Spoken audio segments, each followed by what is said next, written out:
Hello दोस्तों, राज PC world YouTube channel पर आप सबका फिर से स्वागत करता हूं। जैसा कि आप सब जानते हैं, इसमें क्लास 12 फिजिक्स में चैप्टर नंबर 1 वैद्युत आवेश क्षेत्र के अंतर्गत यूनिट नंबर 1 है, जिसमें गॉस के नियम के अनुप्रयोग का अध्ययन कर रहे हैं।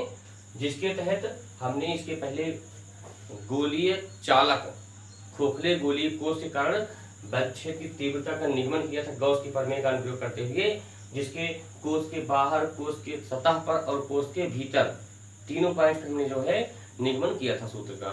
लेकिन अब आज का टॉपिक है अचालक गोले या ठोस गोले को, यानी अचालक गोले। पेपर में दो तरह से क्वेश्चन आता है, एक आता है चालक गोले के लिए। तो चालक गोले बोलेगा मतलब खोखला गोला लेना है आपको, ठीक है ना, बाहर भीतर और सतह पर।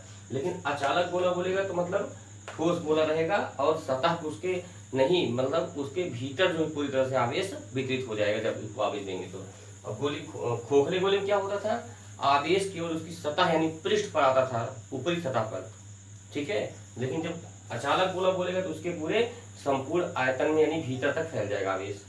आइए सीखते हैं हेडिंग क्या है, आवेश यानी अचालक गोले के कारण वैद्युत क्षेत्र की तीव्रता। सबसे पहले हम चित्र बनाएंगे।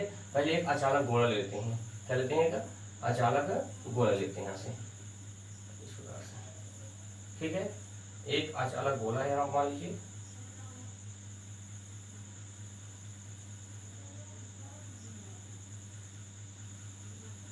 ठीक बच्चों, इस प्रकार से ये रहा अचालक गोला। इसको हमने क्या किया, आवेशित कर दिया। आवेशित मतलब इसको धनावेशित किया मान लीजिए। तो आवेश देने पर आवेश इसके कहाँ फैल जाएगा, संपूर्ण गोले में यानी संपूर्ण आयतन में समान रूप से मान लीजिए इसको आवेशित मैंने कर दिया। और कौन सा आवेश इसके ऊपर आया, मान लिया हमने +Q आवेश दिया इसको। ये कैसा गोला है, ठोस अचालक गोला है। इसको आवेश देने पर आवेश इसके संपूर्ण आयतन में समान रूप से फैल जाएगा, वितरित हो जाएगा, ठीक है।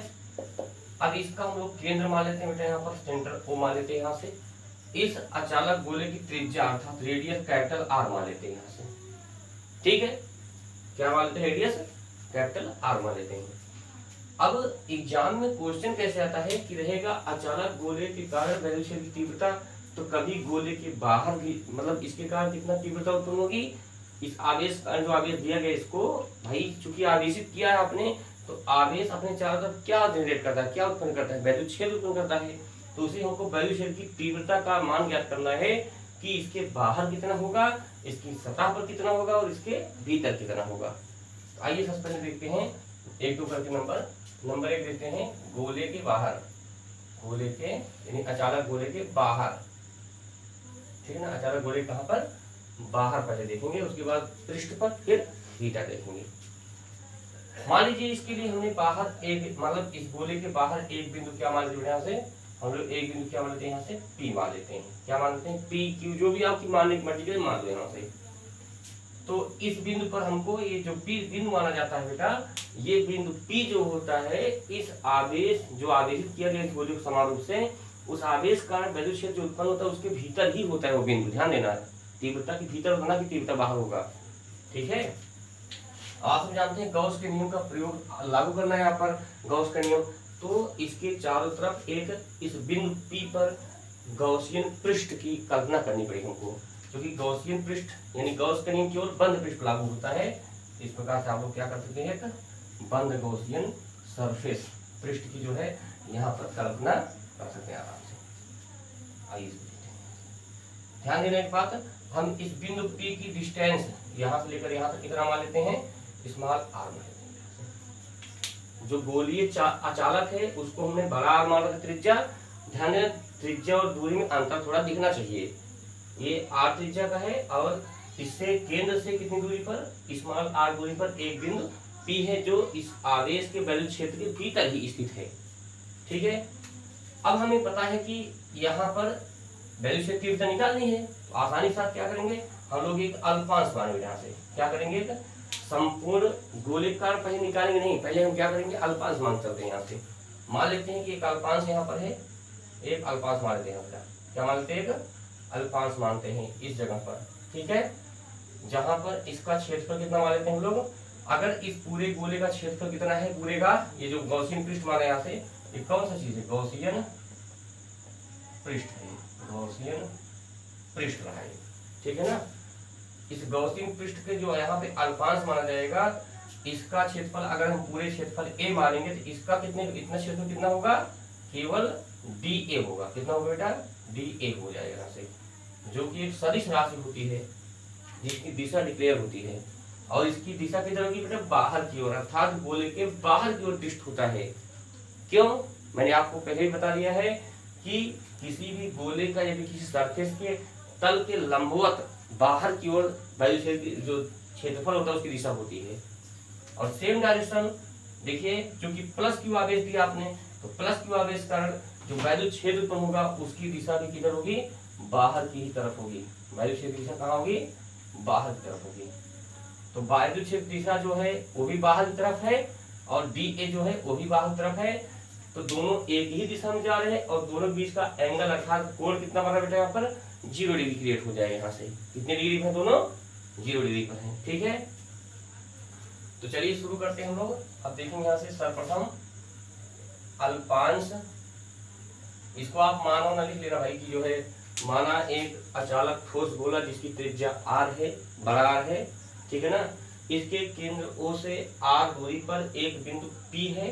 क्या है, एक बिंदु P है, जिस पर हमें इस गोली कोष के कारण कितना, जो गोली चालक है, अचालक है, इसका कितना वैद्युत क्षेत्र उत्पन्न हुआ, ठीक है ना, हमें निकालना है उस पर। अब इस बिंदु P पर एक गॉसियन पृष्ठ की रचना किया या कल्पना किया, जिस पर एक अल्पांश क्या माना, जिसका क्षेत्रफल DA है, और वैल्यू से तीव्रता की दिशा क्या है, बाहर तरफ है। ये सब आप लिख लेना। चलिए, अल्पांश DA के कारण उत्पन्न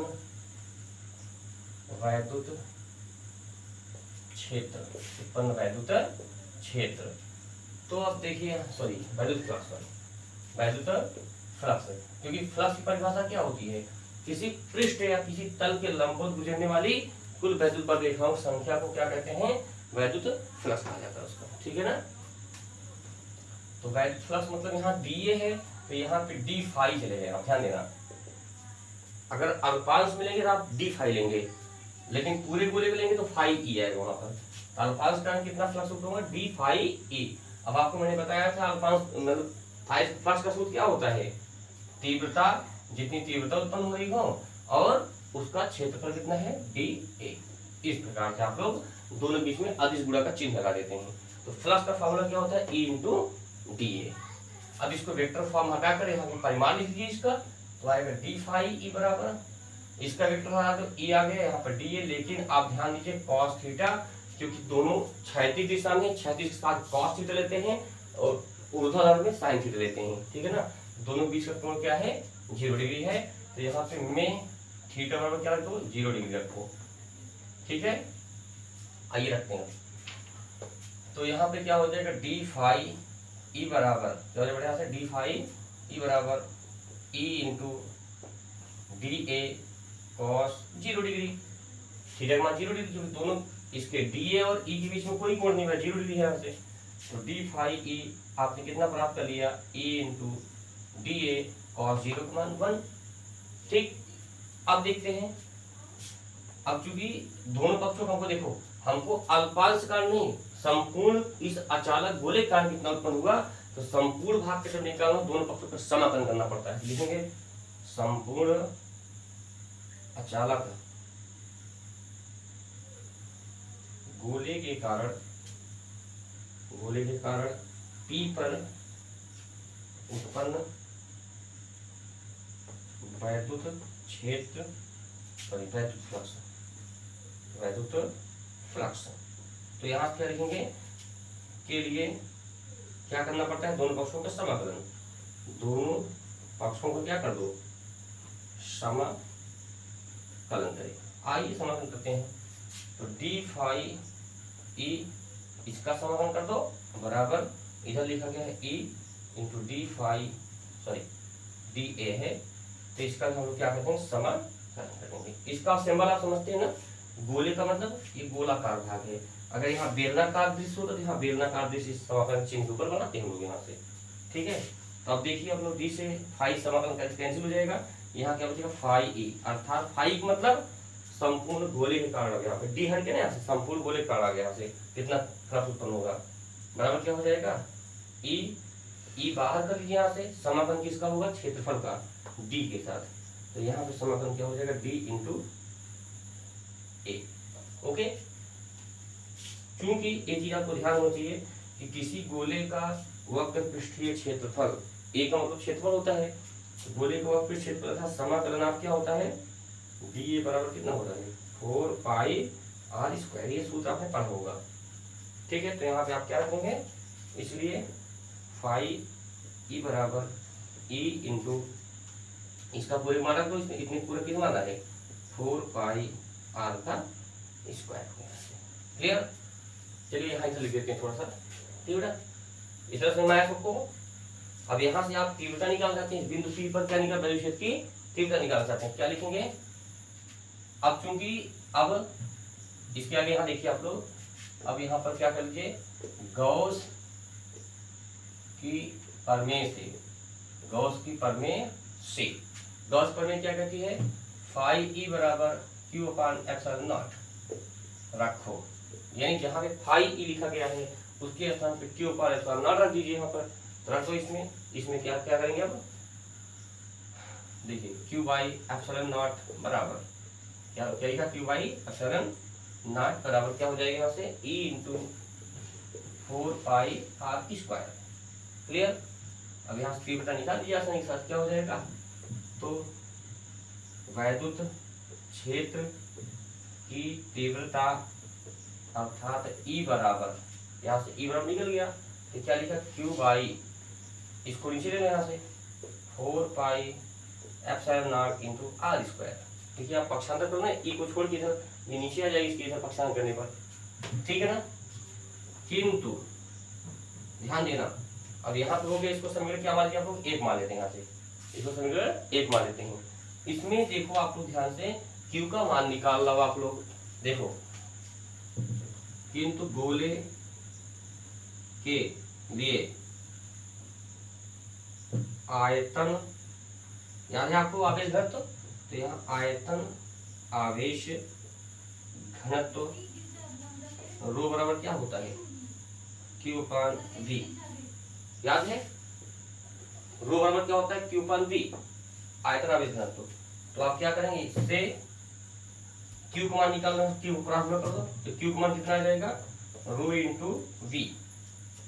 ठीक है, क्या आ गया, क्यू बराबर रो इंटू वी है ना, जहां पे रो क्या है घनत्व है, इस गोले का घनत्व है, और वी क्या है इसका वालू मतलब आयतन होता है। ठीक है, अब यहाँ पर क्यू बराबर क्या हो जाएगा रो इंटू, देखिए वी का मान कितना है, गोले का आयतन, गोले का आयतन, तो कौन से गोले का आयतन, ये बाहरी गोला जो है इसका हम लोग आयतन लेते हैं, गॉसियन पृष्ठ वाले गोले का, जिसकी त्रिज्या आर है, तो गोले का आयतन क्या होता है 4 पाई 3 पाई आर क्यूब। ठीक है ना, तो आप क्यू का मान क्या करेंगे, इस जगह लाकर ये क्यू का मान जो है आप रख सकते हैं यहाँ से। ठीक है ना, आइए देखते हैं।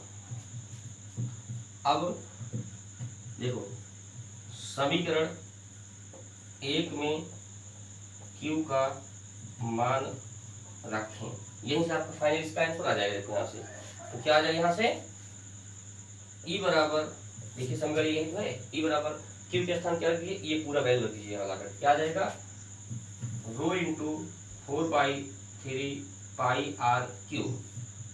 ठीक है, ये क्यू का मान हो गया, पूरे का बटे लगा दीजिए यहाँ से। ठीक है ना, और नीचे जो लिखा है उसको लिख दीजिए ऐसे कैसे है, कितना है 4 pi epsilon naught into R का स्क्वायर। तो देखिए आर स्क्वायर से क्यूब कट जाएगा, इसका आर क्यूब कट जाएगा, 4 पाई से 4 पाई भी कट जाएगा बच्चों से।